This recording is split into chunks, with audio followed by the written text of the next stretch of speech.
acea noapte, Marcu se întoarse acasă cu 2 zile mai devreme decât planificase, cu un zâmbet pe buze și un mic ursuleț de pluș în mână pentru fiul său. Visase acest moment luni de zile. Visează să o îmbrățișeze pe Sofia pe la spate în timp ce pregătea cina, să îl ridice în brațe pe Daniel și să audă râsetele lor umplând casa. După 6 luni lungi de muncă în altă țară, suportând ture interminabile și o singurătate pe care doar apelurile video alinau, în sfârșit se întorsese. Dar înainte de a trece pragul casei mamei sale, auzi o frază care îl lăsă complet nemișcat. Acea femeie nu a fost niciodată suficientă pentru fiul meu. Dacă ar dispărea odată. Inima începu să-i bată atât de tare încât simți o durere ascuțită în piept. Recunoștea perfect acea voce. Era a mamei sale. Ani de zile, Sofia îi spusese că fiecare vizită se termina la fel, cu comentarii răutăcioase, priviri disprețuitoare și umilințe deghizate în sfaturi.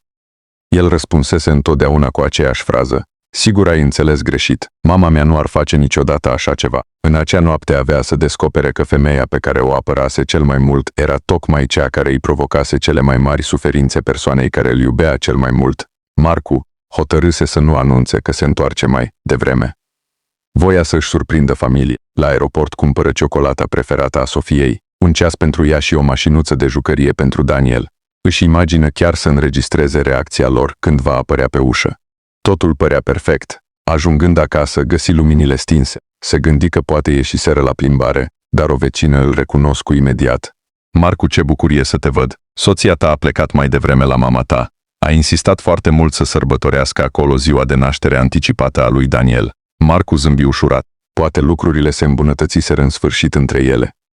Luni de zile, Sofia îi spusese că preferă să păstreze o anumită distanță față de soacra sa pentru a evita certurile, dar îi asigurase și că nu va împiedica niciodată ca Daniel să își cunoască bunica. Luă un taxi și străbătu străzile pe care le cunoștea din copilărie. În timp ce privea pe geam, își aminte sacrificiile mamei sale care îl crescuse singură după ce tatăl său murise. Ea muncise fără odihnă pentru ca el să nu ducă lipsă de nimic, de aceea crezuse întotdeauna că orice conflict era doar o neînțelegere. Nu își imaginase niciodată că femeia pe care o admira ar putea ascunde o altă față. Coborând în fața vechii case, simți o neliniște ciudată. Ușa principală era întredeschisă. Din interior se auzeau voci ridicate. Era pe punctul de a-și anunța sosirea, dar ceva îl opri. Rămase nemișcat fără să facă zgomot. Vocea Sofiei suna slabă. Am venit doar pentru că ați spus că Daniel vrea să vă vadă. Atunci răspunse mama sa cu o răceală pe care Marcu nu i-o auzise niciodată. Desigur că vrea să mă vadă, dar fără tine. Marcu simți un fior străbătându-i spatele. Se apropie încet de tocul ușii. De acolo putea observa o parte din bucătărie fără să fie văzut. Sofia stătea în picioare lângă masă, ținându-l de mână pe Daniel, care colora un desen fără să fie atent la conversație. Fața ei reflecta oboseală.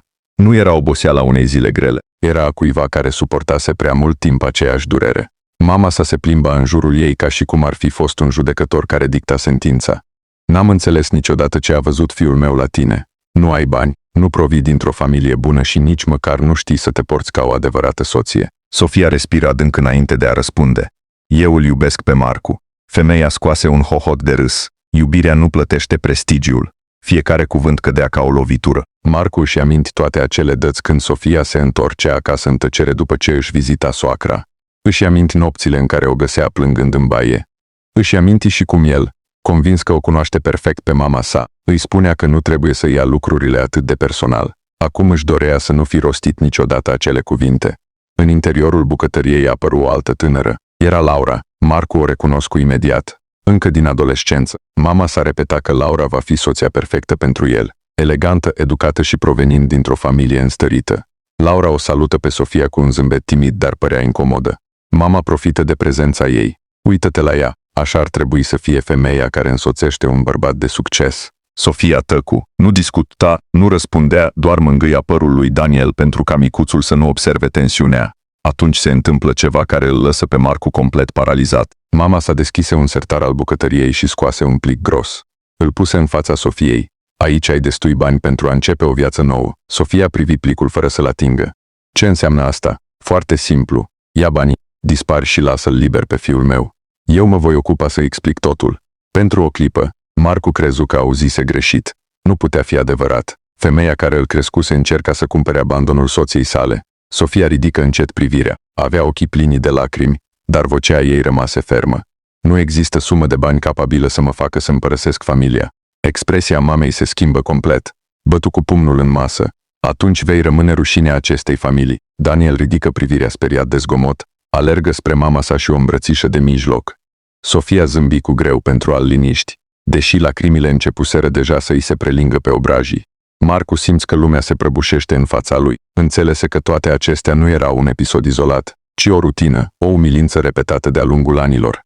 Și el nu fusese niciodată acolo pentru a o vedea. Nu crezuse niciodată femeia care avea cea mai mare încredere în el. Nu apărase niciodată. A strâns cu putere micul ursuleț de pluș pe care îl avea pentru Daniel. Hârtia de ambalaj începu să se șifoneze între mâinile sale. Fiecare secundă în care rămânea ascuns creștea vina care îl consuma. Respiră adânc. Nu mai putea continua să asculte. Împinse încet ușa. Scârțâitul făcu ca tot să își întoarcă capul în același timp. Sofia deschise ochii cu surprindere. Daniel zâmbi văzându-și tatăl. Laura făcu un pas înapoi, dar cea care rămase complet nemișcată fu mama lui Marcu. Culoarea dispărut din fața ei când înțelese că fiul său auzise fiecare cuvânt rostit. Marcu înaintea în tăcere cu privirea fixă asupra ei. Nu mai era bucuria reîntoarcerii, era doar un adevăr imposibil de ignorat. Și în timp ce lăsa ursulețul de pluș pe masă, rosti câteva cuvinte care făcură ca tăcerea din acea casă să devină mai înfricoșătoare decât orice țipăt. Acum înțeleg de ce soția mea a suferit în tăcere atâția ani. Tăcerea care urma acelor cuvinte fu atât de grea încât nimeni nu îndrăzni să respire. Marcu nu văzuse niciodată frica reflectată pe chipul mamei sale. Toată viața ei fusese o femeie sigură, mândră, convinsă că are întotdeauna dreptate. Dar în acea noapte înțelese că fiul său auzise totul și nu mai era nicio modalitate de a ascunde adevărul. Daniel alergă spre el cu un zâmbet uriaș. Tată! Marcu lăsă geamantanele și își ridică fiul între brațe cu putere. Îl îmbrățișă câteva secunde încercând să își stăpânească lacrimile care amenințau să curgă. Apoi îi sărută fruntea și îl puse din nou pe podea. Sofia rămânea nemișcată. Nu știa ce să spună. Anii de zile își imaginase acest moment. Visase ca Marcu să fie martor la măcar una dintre umilințele pe care le suferea de fiecare dată când vizita acea casă. Nu se întâmplase niciodată, până în acea noapte. Mama sa fu prima care rupse tăcerea. Fiule, nu este ceea ce pare. Marcu ridică încet privirea. Nu mai era dulceață în ochii lui, doar dezamăgire. A, nu? Atunci explică-mi ce parte am înțeles greșit. Partea în care ai numit-o pe soția mea o rușine sau partea în care ai încercat să-i cumperi dispariția? Femeia deschise gura, dar niciun cuvânt nu ieși. Laura făcu un pas înainte. Marcu, nu știam că va face asta. Am venit pentru că m-a invitat la cafea. El o privi doar câteva secunde. Știa că Laura fusese întotdeauna amabilă cu el. Nu îi dăduse motive să nu aibă încredere, dar înțelegea și că, fără să vrea, fusese folosită pentru a o face pe Sofia să se simtă inferior. Nu ai nicio vină. Laura își plecă capul. Îmi pare atât de rău. Își luă geanta și ieși din casă fără să se uite înapoi. Ușa se închise încet. Rămaseră doar 4 persoane în interior și un adevăr care fusese ascuns prea mulți ani. Marcu luă mâna Sofiei. Era prima dată după mult timp când ea simțea că el era cu adevărat de partea ei. El observă ceva ce nu mai văzuse niciodată. Mâinile ei tremurau.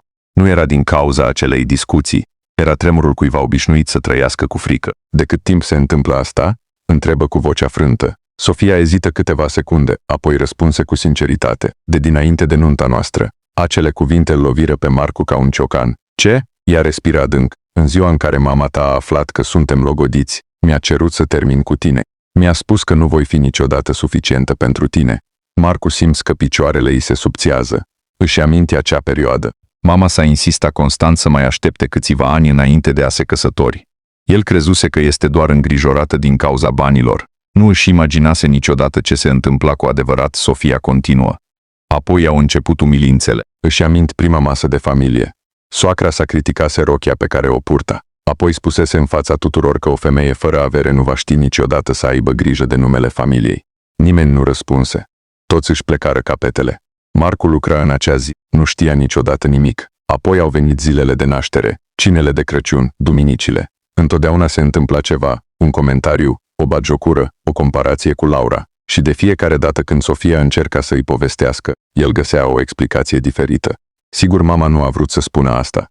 Poate erai prea sensibilă. Are un caracter complicat. Fiecare frază se întoarse în memoria lui Marcu ca o condamnare. Simți o rușine imposibil de descris. Nu doar că eșuase ca soț, ci permisese ca femeia pe care o iubea să înfrunte acea bătălie complet singură. Mama s-a vorbit din nou. Doar voiam să te protejez. Marcu o privi fix. Să mă protejez de ce? Ea răspunse fără ezitare. De o femeie care nu aparține familiei noastre. El zâmbi cu tristețe. Singura persoană care nu merită să aparțină acestei familii ești tu. Femeia rămase paralizată. Nu își imaginase niciodată să audă asemenea cuvinte. Ani de zile crezuse că are controlul absolut asupra vieții fiului său, dar ceva se schimbase pentru totdeauna. Daniel privea scena confuz. Trase ușor de pantalonul tatălui său. Tată, Marcu se aplecă. Da, campionule. Micul vorbi cu o inocență care îi făcu pe toți să tremure. Bunica o face întotdeauna pe mama să plângă când tu nu ești. Acea întrebare străpunse inima lui Marcu. Se uită la Sofia. Ea închise ochii. Nu mai era nevoie de răspuns. Tăcerea spune absolut totul. Atunci Daniel adăugă ceva și mai dureros. Eu o îmbrățișez întotdeauna pe mama ca să nu plângă. Marcu simți un nod în gât. Fiul său, de numai 6 ani, fusese martor la o suferință pe care el nu voise să o vadă. Îl îmbrățișă cu putere. În timp ce o făcea, înțelese că nu doar îi eșuase Sofiei, ci și lui Daniel, pentru că niciun copil nu ar trebui să crească văzându-și mama plângând din cauza propriei familii. Mama sa încercă să se apropie de copil. Vino la bunica. Daniel făcu un pas înapoi. Se ascunse în spatele Sofiei. Nu vreau. Acele două cuvinte fură mai dureroase decât orice țipăt. Femeia a început să plângă. Eu nu am vrut niciodată să-i fac rău. Marcu negă încet cu capul. Problema este că niciodată nu ți-a păsat că îi făceai. Ceasul din bucătărie arăta ora 9 seara. Nimeni nu vorbea, se auzea doar tic-tacul constant și respirația agitată a tuturor. Atunci Sofia lua aer. Mai este ceva ce trebuie să știi. Marcu ridică privirea. Ea merse până la geanta pe care o lăsase lângă ușă. Scoase o mică cutie de lemn, o puse pe masă. Am păstrat-o ani de zile pentru că știam că într-o zi vei descoperi adevărul. Marcu deschise încet cutia. Înăuntru erau 10 de scrisori, toate scrise cu același scris. Recunosc imediat caligrafia mamei sale. Începu să citească prima. Fiecare rând era plin de insulte, amenințări și umilințe îndreptate către Sofia. Unele se terminau cu fraze ca: nu vei fi niciodată demnă de fiul meu. Dacă îl iubești cu adevărat, dispari din viața lui. Nu voi permite niciodată să faci parte din această familie. Scrisorile aveau date de acum 5 ani, 4 ani, 3 ani. Chiar una fusese scrisă cu doar 2 săptămâni înainte ca Marcu să călătorească în străinătate. Mâinile lui începură să tremure. Se uită la mama sa așteptând o explicație, dar ea nu negă nimic, pur și simplu își plecă capul. În acel moment, Marcu înțelese că cuvintele auzite în acea noapte erau doar o mică parte dintr-o suferință mult mai profundă, și când ridică ultima scrisoare, găsi un plic galben ascuns sub toate celelalte. Nu avea expeditor, doar o frază scrisă pe față. Dacă într-o zi Marcu descoperă întregul adevăr, dă-i acest plic. Cu inima accelerată, deschise plicul fără să își imagineze că documentul pe care era pe cale să îl citească avea să dezvăluie o trădare petrecută cu ani în urmă. O trădare capabilă să distrugă pentru totdeauna imaginea pe care o avea despre propria sa mamă. Marcu deschise încet plicul cu mâinile tremurânde. Pentru o clipă, timpul păru să se oprească. Înăuntru erau mai multe documente împăturite cu grijă și o mică notă scrisă de o persoană al cărei scris o recunosc cu instantaneu. Nu era al mamei sale, era al tatălui său decedat. Abia cit prima linie. Simți un fior străbătându-i întregul corp. Fiule, dacă într-o zi citești aceste rânduri, înseamnă că adevărul a găsit în sfârșit calea să ajungă la tine. Iartă-mă că nu am avut curajul să opresc ceea ce a început acum mulți ani. Marcu ridică privirea, incapabil să vorbească. Mama s-a făcut un pas înapoi. Culoarea dispărut din fața ei. Știa perfect ce conținea acel plic. Cu ani în urmă crezuse că l-a distrus, dar cineva îl păstrase și acum era deja prea târziu. Marcu continuă să citească. Tatăl său povestea că atunci când Marcu își începuse relația cu Sofia, el se bucurase profund pentru că vedea în ea o femeie onestă, muncitoare și plină de valori. Cu toate acestea, scria și că soția sa nu acceptase niciodată acea relație pentru că visa ca fiul său să se căsătorească cu cineva dintr-o familie bogată și cu o poziție socială mai înaltă.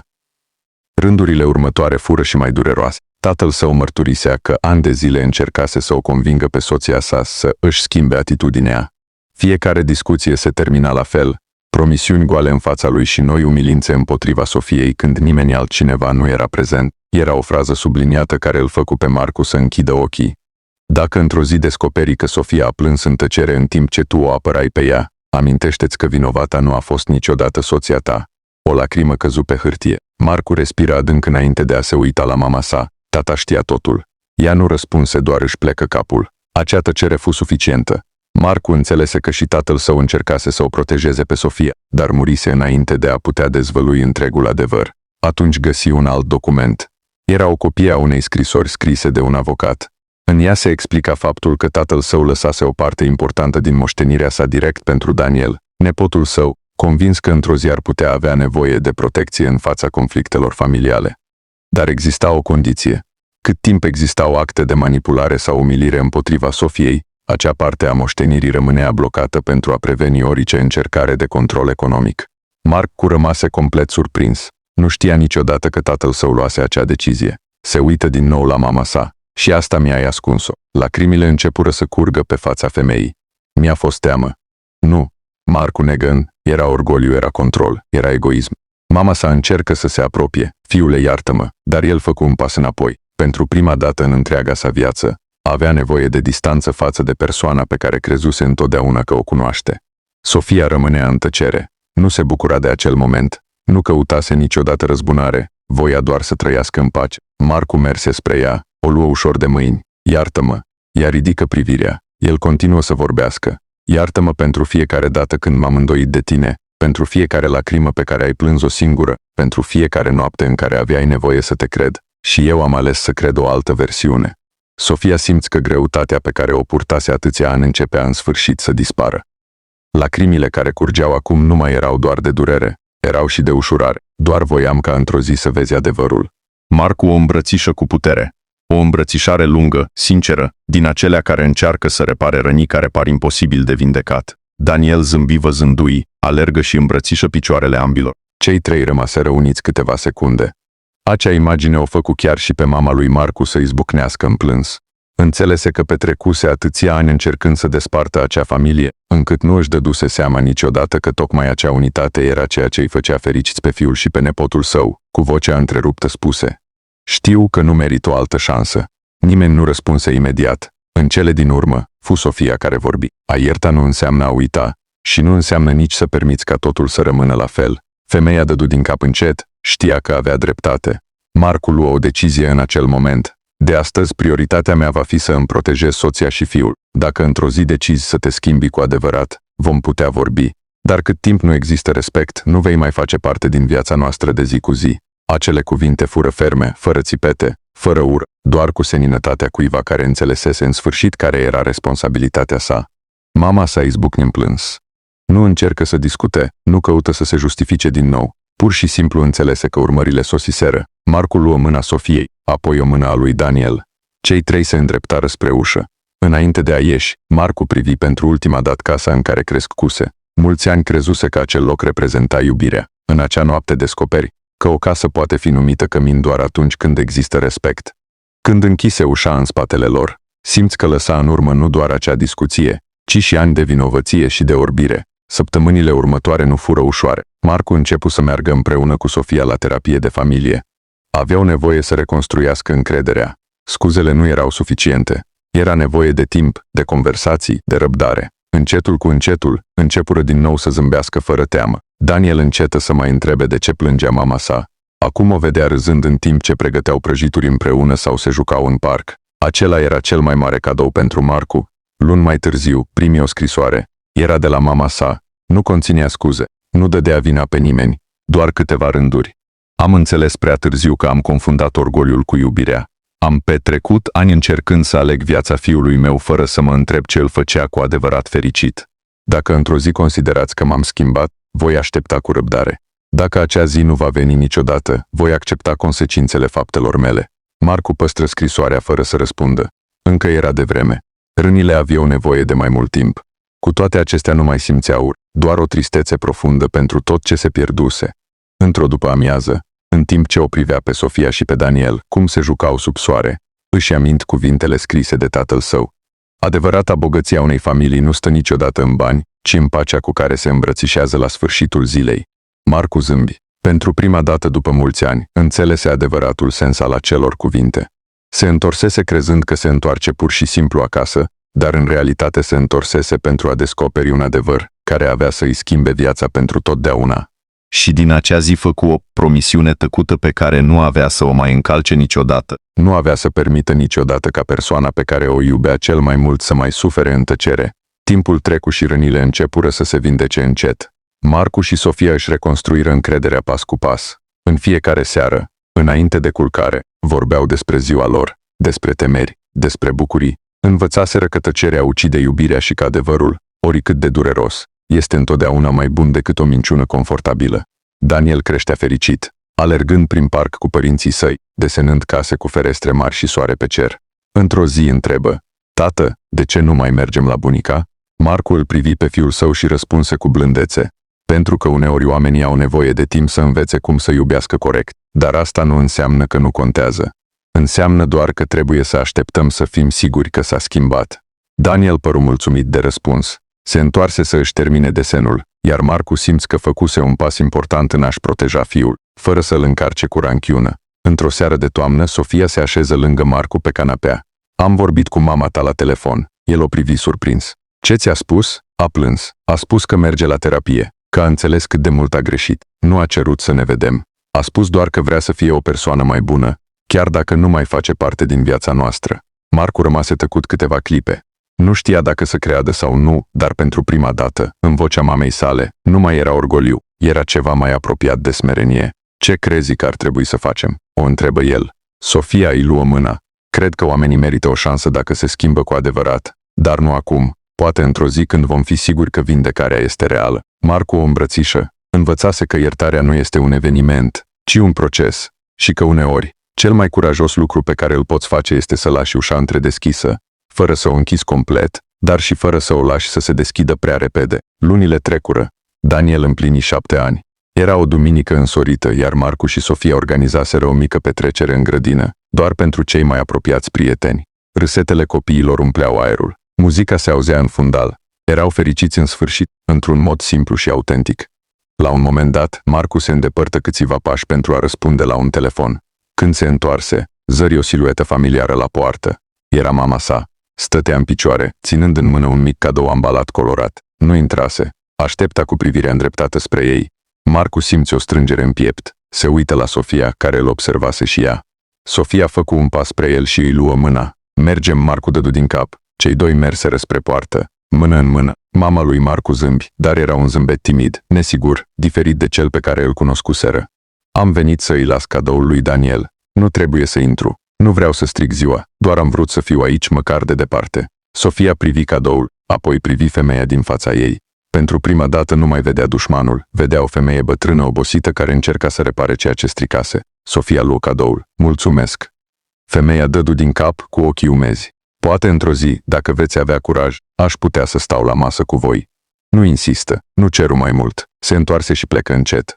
Marcu și Sofia rămaseră la poartă, privind-o cum se îndepărtează.